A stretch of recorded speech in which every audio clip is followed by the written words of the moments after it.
نحمده ونصلي على رسوله الكريم اما بعد فاعوذ بالله من الشيطان الرجيم بسم الله الرحمن الرحيم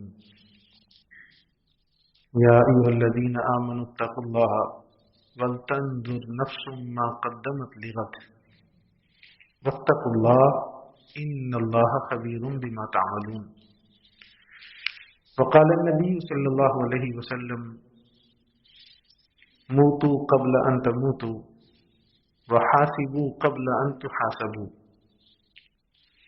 صدق الله مولانا العظيم وصدق رسوله النبي الكريم ونحن على ذلك من الشاهدين والشاكرين والحمد لله رب العالمين. عزیزان گرامی، گزشتہ مجلس میں جیسا کہ آپ سن چکے ہیں، موت اور مراقبہ موت سے متعلق بات ہوئی تھی کہ انسان کو روزانہ کچھ دیر کوئی وقت مختص کرنا چاہیے جس میں موت کا مراقبہ کرے، اور مراقبہ کا طریقہ بتلایا تھا، ابھی مجلس میں شاید کسی نے نہیں بتلایا،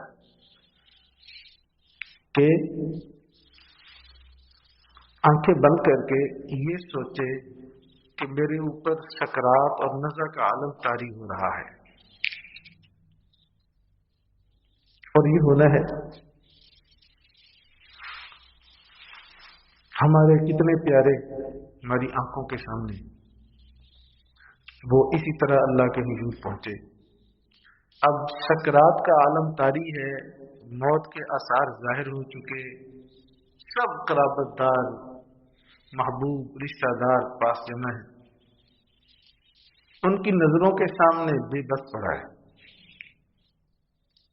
کوئی بھی بچانے کی ہمت و طاقت نہیں رکھتا.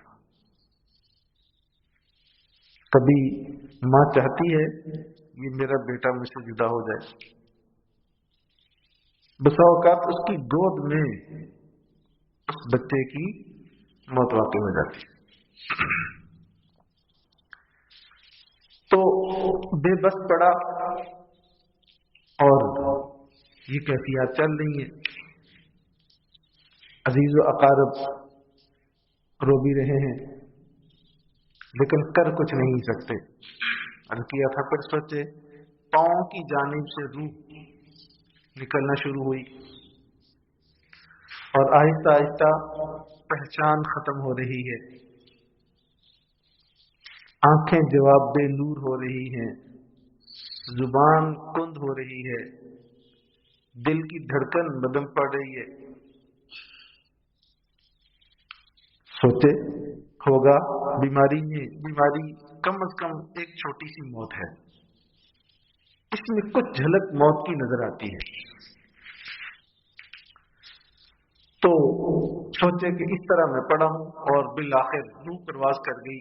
تفصیلاً گزشتہ مجلس میں عرض کر چکا ہوں. اب پاس بیٹھے سارے رو رہے ہیں اور اسے قدر احساس بھی ہے. روایات میں ہے جان جب نکلتی ہے تو کچھ وقت جو رونے گونے کا اس کو احساس ہو رہا ہوتا ہے. بعض روایات میں سب سن رہا ہے لیکن جواب نہیں دے سکتا. اب وہی اس کے پیارے جو ایک لمحہ اس سے جدائی برداشت کرنا گوارا نہیں کرتے تھے، ابھی کہہ رہے ہیں جلدی کرو جلدی کرو، قبر کا انتظام کرو، دیر نہ کرو. تو جتنا جلد کوشش ہوتی ہے اس کو دفن کر دیا جائے. وہی پیارے اس کے کپڑے جو بڑے پیار سے اتارتے تھے کینچی سے کاٹ کے اتار رہے، پھٹے میں سامنے بے حس و حرکت پڑا ہے، جدھر کو موڑ رہے ہیں جیسے گرم ٹھنڈا پانی تیز پانی، اسے کوئی پرواہ نہیں. بالآخر قبر کے گڑھے میں اتار آتے ہیں اور آخری دعا کر کے اب جلدی سے مہمانوں کے کھانے کی طرف متوجہ ہیں، اور یہ قبر میں حساب و کتاب سوال و جواب کے لیے بیٹھ چکا ہے. اللہ اکبر. بعد میں یہ تو آہستہ آہستہ غم ان کے غم کبھی خوشیوں میں بدل جائیں گے. غم تھا 1 دن 2 دن 3 دن، بعد میں کسی شادی کے اندر شریک ہیں، کم بھول گیا. اب یہ قبر کے گڑھے میں اکیلا موجود ہے، یہ سوچنا ہے. حضرت خواجہ صاحب فرماتے ہیں ہمیں کیا، بعد میں لوگ کئی یہ بھی کرتے ہیں کہ قبر پہ جا کے اکٹھے ہو کے اللہ گلہ کرتے ہیں، میلے شیلے کرتے ہیں. ماتے ہمیں کیا، جو تربت پہ میلے رہیں گے تہ خاک ہم تو اکیلے رہیں گے. تو وہاں تو اکیلا ہے، اوپر جو مرضی ہوتا رہے اور نہ جانے کتنے 1000 سال سونا پڑے گا. تو روزانہ اس کیفیت کو تھوڑا سا سوچے، تب انسان سوچے گا تو آدھی لذتیں اس کی، نفس کو جو لذتوں کی عادت پڑی ہے اس میں کمی آ جائے گی. ساری تو نہیں، لیکن آہستہ آہستہ کمی ہوتے ہوتے یہ پھر گناہوں کی لذت سے دور ہونا شروع ہوگا. یہ جو میں نے آپ کے سامنے روایت پڑھی، اس میں آقا کریم صلی اللہ علیہ وآلہ وسلم نے 2 باتیں ارشاد فرمائی. ایک تو یہی موتو قبل ان تموتو، مرنے سے پہلے تم مر جاؤ، اپنے آپ کو مار دو. مرنے سے پہلے اپنے آپ کو مارنے کا مطلب خودکشی نہیں ہے. علماء نے یہی اس کی تفسیر میں 2 باتیں ارشاد فرمائی. ایک تو یہ کہ مرنے سے پہلے اپنے آپ کو مار دو، اس کا مطلب یہ ہے کہ اس طرح اپنے آپ کو بنا لو جس طرح مردہ ہوتا ہے. آپ کو اپنے آپ کو مردہ سمجھو، مردے کے ساتھ جو بھی معاملات ہوتے رہے تو اس کا جواب نہیں ہوتا، اس کا رد عمل نہیں ہوتا. فرمایا ایک تو یہ کہ آپ، اس کا مطلب یہ ہے کہ اپنے آپ کو مار دو، یعنی مردے کی طرح رہو. اس کا نتیجہ یہ ہوگا آپ کسی سے ظلم زیادتی نہیں کریں گے. اور دوسرا صحیح مطلب جو حقیقی مطلب ہے موتو قبل ان تموتو، تم مرنے سے پہلے اپنے آپ کو مار دو، یعنی اپنے مرنے کا دھیان کیا کرو. مرنے سے پہلے اپنی موت کا دھیان کیا کرو، یہی مراقبہ ہے موت، یعنی موت کا مراقبہ کرتے رہا کرو. تو اس سے زندگی بڑی اعتدال پہ رہتی ہے. انسان اس حد تک نہیں جاتا سرکشی، نافرمانی، معصیت کی وہ حد کہ جس کے بعد انسان کفر میں گر سکتا ہے کسی وقت. تو فرمایا کہ یہ مرنے سے پہلے موت کا دھیان کر لیا کرو. اور دوسری بات ارشاد فرمائی وحاسبوا قبل ان تحاسبوا. یہ دونوں فرمایا تم اپنا حساب دیے جانے سے پہلے لیتے رہا کرو. حاسبوا قبل ان تحاسبوا، اپنا محاسبہ کیا کرو، اپنا حساب کتاب کیا کرو اس سے پہلے کہ تم سے حساب کتاب لیا جائے. بالکل ایسے ہی جیسے وہ بعض جگہ جملے نہیں لکھے ہوتے روڈوں پہ، نماز پڑھو قبل اس کے کہ تمہاری نماز پڑھی جائے، نماز پڑھو قبل اس کے کہ تمہاری نماز پڑھی جائے. اسی طرح اپنا حساب کتاب کیا کرو اس سے پہلے کہ تم سے حساب کتاب لیا جائے. اس کو تصوف کی اصطلاح میں محاسبہ کہتے ہیں. اس حدیث پاک میں دونوں صوفیہ کے ہاں یہ اصطلاحیں چلتی ہیں، مراقبہ اور محاسبہ. پھر مراقبہ کی بے شمار قسمیں انشاءاللہ عرض کروں گا. مراقبہ موت ان میں سے ایک ہے. دوسرا اس حدیث پاک میں محاسبہ ہے کہ اپنا حساب کتاب لیتے رہا کرو. وہ کیا محاسبہ ایک اجمالی ہے، ایک تفصیلی ہے. اجمالی اپنے جو 24 گھنٹے میں ایک وقت مقرر، اس کے لیے ہمارے بزرگ فرماتے ہیں سونے سے پہلے وہ وقت مقرر کرو. جیسے موت کا میں نے عرض کیا تھا کسی وقت بھی آپ رکھ سکتے ہیں، لیکن چارپائی پر لیٹنا ہوتا ہے، نیند بھی